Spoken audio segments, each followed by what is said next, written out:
Bambina, ba't ngayon ka lang at nag-iisa ka? Asan sina Tuantukin at Elvin? Iniwan nila ako at binalikan nila si Ina. Ano to? Kilala ko tong ibagay nito. Pag-aari ni Kika ito. Mabuti pa, Elvin. Ipaamoy mo yan sa mga kaibigan mo. Baka sakaling madala tayo kung saan nandun sila, Ina. Alam mo naman. Sino po si Lelang Gloria? Siya ay isang napakagaling na duwende. At kaya niya magpagaling ng kahit anumang karamdaman. Ay, panira lang po si Ina sa buhay natin. Kaya nga po, tinapon ko siya nun sa ilog eh. Kaya, matuwa ka na ho, Tay. Kasi I'm happy to tell you na wala na po talaga si Ina. Tay? Ay, bitawan mo ko.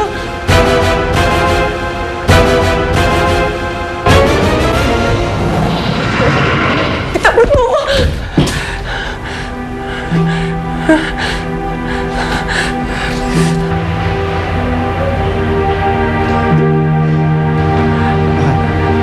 Tayan mo ko. Sil!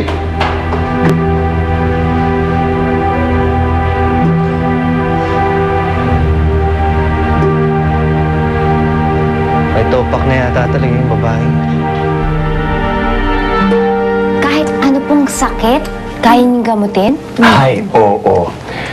Kahit duwende, tikbalang, kahit tao, ay kayang pagalingin ni Lelang Gloria. Galing naman. Oo. Saan po siya nakatira? Napakalayo ng kanyang lugar. Marami na ang nagtangka, pero iilan lang ang nakapag-uwi ng gamot na galing sa kanya. Lumalalim na ang gabi. Lumalalim na. Okay? Ay, Pagod na ako. Matutulog na kami. mga iha, pasensya na kayo't kami matatanda na kayo't kailangan na namin magpahinga. Halika na. Halika na. Sige, Maraming salamat po talaga. Sige, magpahinga na po kayo. Sige, Thank you. Matatanday ka na matulog na. Sige, magpahinga na rin kayo. Arin ako. Hoy, Kikay. Narinig mo ba yung sinabi niya? Etong si Lelang Gloria daw, nakakagamot ng kahit anong sakit. Sabi ko sa'yo, dinala tayo ng kapalaran dito para mapagaling ko yung itay ko eh. Ay, salamat naman. Positibong mga nagaganap. Ikaw, ba't ang dal-dal-dal-dal mo? Ano ka ba? Kailangan natin magsabi ng totoo sa kanila para magtiwala sila sa atin. Ha?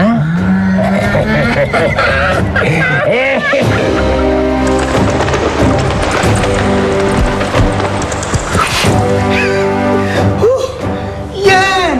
Yan naman pala eh. Marunong ka naman palang huminto ng maayos eh. Anak, kanina mo pa ginawa. Lumalalim na ang gabi. Pero hindi pa rin nahanap si Ina. Malamang nagpapahinga na yung mga yun kung nasaan man sila. Kaya pwede ba magpahinga naman tayo? Isang buong araw na tayong walang tulog oh. Ngayon lang nangyari sa buhay ko to! Sige, sige. Magpahinga muna tayo. Pero bukas, maaga tayo, ha? Itutuloy natin paghahanap kina Ina. Opo! Oo na! Grabe na ito. Tamad lang. Hi! Ano naman? Elvin! Meron din pala mga Ayun, duty oh. rito.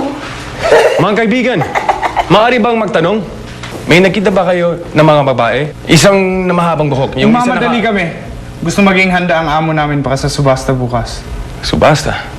Nasubasta pa sa mga diwende na pwede mong maging alipin. Alis ka dyan!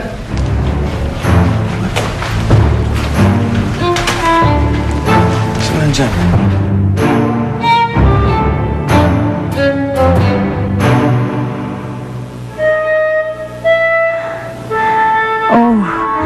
Oh yeah, my Prince Charming. When are you coming back to me? Now? Yes.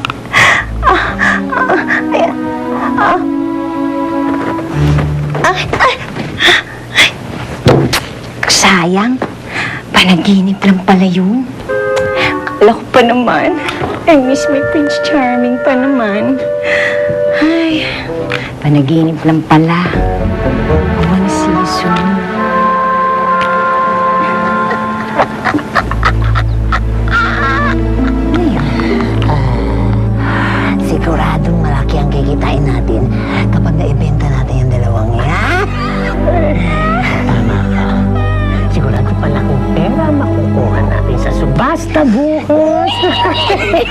Makakapagbakasyon na tayo. Subasta? Oh my golly! Wow!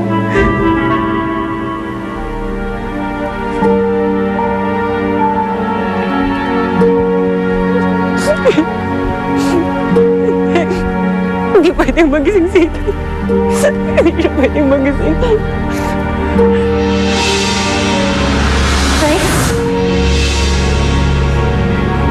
Hindi dapat gumaling si Itay. Siya dapat magising. Huwag ko sisihin niyo. Hindi ko kasalanan. Hindi ko kasalanan kung wala si Inan. Siya lang may kasalanan ng lahat.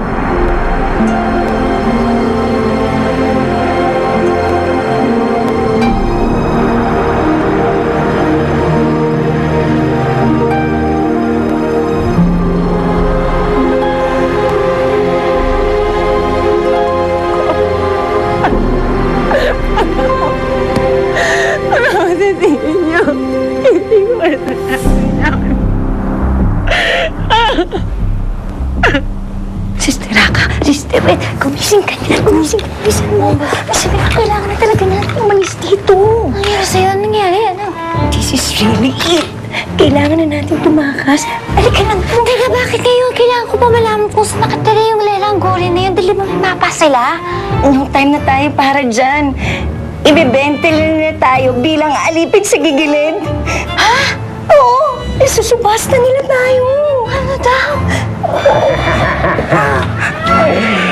Hindi totoo ang sinasabi ni Kikay.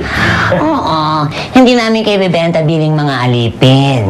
Ibibenta namin kayo bilang mga asawa ng mayayamang duwende.